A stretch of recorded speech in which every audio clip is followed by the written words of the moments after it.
The gavel tapped, a sound as sharp and final as a slamming door. But the storm inside Judge Judy's courtroom was just beginning to brew. This was never about a simple scratched car. This was the brutal, messy aftermath of a relationship gone. Radioactive, a battle where to parents, asterisk, asterisk, Ryan, asterisk, asterisk, and asterisk, asterisk, Amanda, asterisk, asterisk, stood poised to scorch the very earth their 8-year-old son, asterisk, asterisk, Jackson, asterisk, asterisk, had to walk on.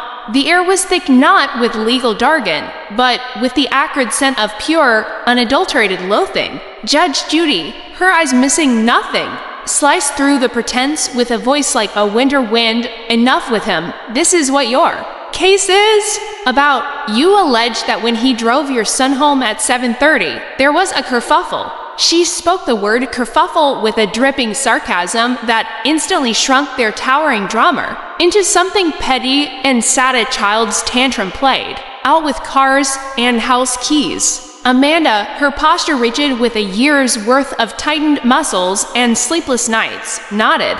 Yes, it was about that evening. But it was about every text message that felt like a shard of glass, every glance that carried the weight of a thrown punch, every broken promise that littered their shared history like debris. Amanda began, painting the scene with words that trembled with the memory of her fury. The sun had been dipping below the rooftops, casting long, tired shadows. She was in her car, already strategizing her next move. Jackson probably hadn't eaten, so she just whisked him away for dinner. Her engine was still humming when Ryan's vehicle came not as an rival, but as an asterisk, asterisk, assault, asterisk, asterisk. He didn't just turn the corner, he asterisk speared asterisk around it. A metal beast roaring into the quiet street, his brakes screaming a protest as he jerked to a stop, their vehicles now locked in a tense, mechanical standoff, bumper to bumper, grill to grill, a metaphor made of steel and rubber. The message was clear. This was not a peaceful transfer. This was a confrontation. Heart hammering against her ribs, Amanda shoved her door open, the sound harsh in the evening air, and moved to the passenger side to retrieve her sleeping son. But Ryan, a mirror image of aggression, erupted from his own car. They crossed paths in the space between their vehicles. A tense, silent passing charged with enough electricity to power the streetlights now flickering on. As she gently shook Jackson awake, her maternal focus split. A flash of movement caught the corner of her eye. Asterisk, asterisk, Ryan was leaning into her open car door. Asterisk, asterisk, his torso was swallowed by the interior of her vehicle. His hands out of sight, a bolt of panic, white-hot and irrational, shot through her. Asterisk, her phone. Her purse, something of hers. Asterisk in that fractured second, reason abandoned her. It was pure, instinctual warfare. Her hand shot out, not toward him, but into the ignition of the car asterisk he asterisk had arrived in. Her fingers closed around the cool metal of his key fob. In one fluid, desperate motion, she wrenched them free and hurled them into the darkening expanse of the road behind them. They landed with a faint, pathetic clink on the asphalt, a tiny symbol of her reclaimed control. Ryan's head snapped up. His eyes, when they met hers, weren't just angry, they were feral, gleaming with a promise of retaliation. Without a word, he stalked to her open driver's side door, reached in, and emerged with her own set of keys clutched in his fist. He drew his arm back, muscles coiled, and with every ounce of force he could muster, he launched them. They sailed through the air in a high, blending arc, disappearing with a soft rustle into the dense wild grasses of the vacant lot next to her house, a void where things were lost forever. Go sit on the porch, baby, Amanda whispered to a now confused and frightened Jackson, her voice a strained attempt at calm. The boy, small and overwhelmed, scurried to the concrete steps. A silent witness to the battlefield his home had become, Amanda turned toward the lot, a sea of weeds and shadows, feeling the monumental task of finding a small cocaine in the gathering dark. And then Ryan's voice cut through the night, a serrated blade of sound. He was yelling. The words asterisk, asterisk, derogatory, asterisk, asterisk, Vile, designed to wound and humiliate, they washed over her. Each one a match struck against the tinder of her rage. She spun around, ready to scream back, and that's when she saw it.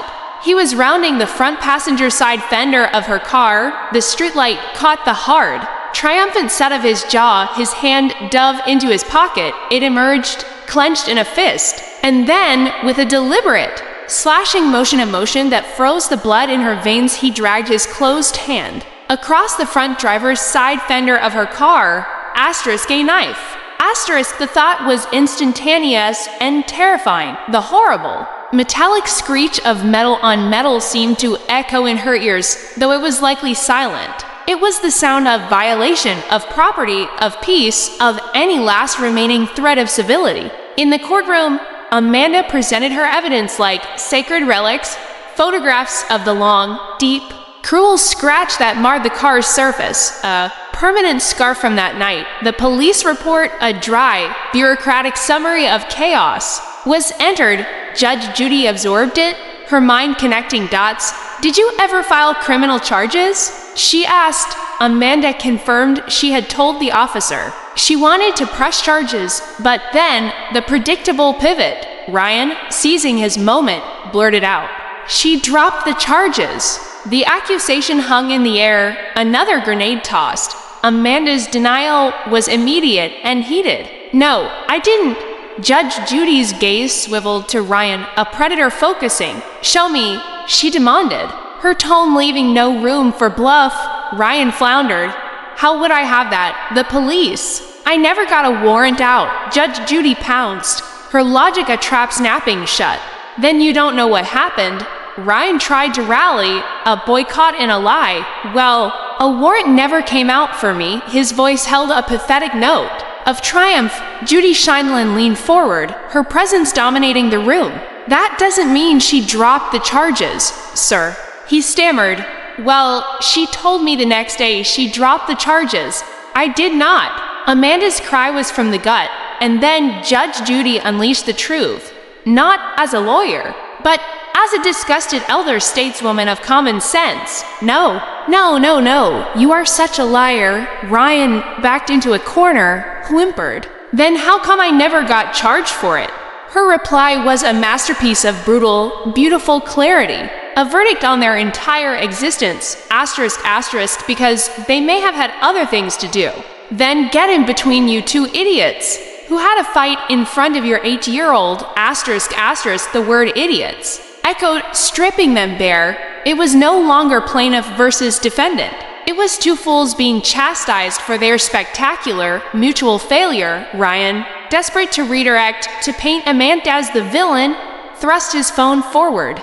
"Hey, would you like to see some of her text messages to me?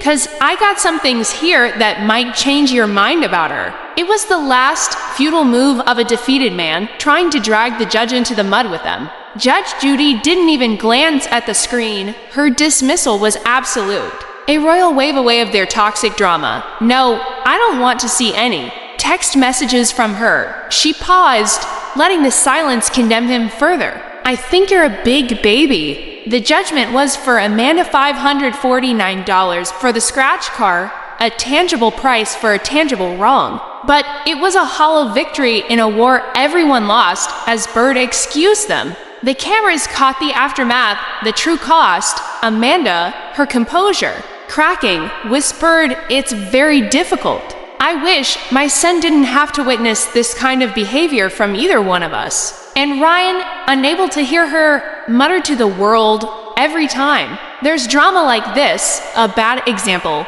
she's out of her mind. I guess maybe she needs mental help." They spoke not to each other, but past each other into separate voids, both claiming the mantle of victim, both blind to the shared wreckage they created. The scratch car was paid for, but who would pay for the scratch on Jackson's childhood? Who would repair the model of conflict, of disrespect, of vengeance he saw etched into his very first memories of love and family? The gavel had fallen, but the echoes of their anger would reverberate far longer in the heart of the little boy on the porch.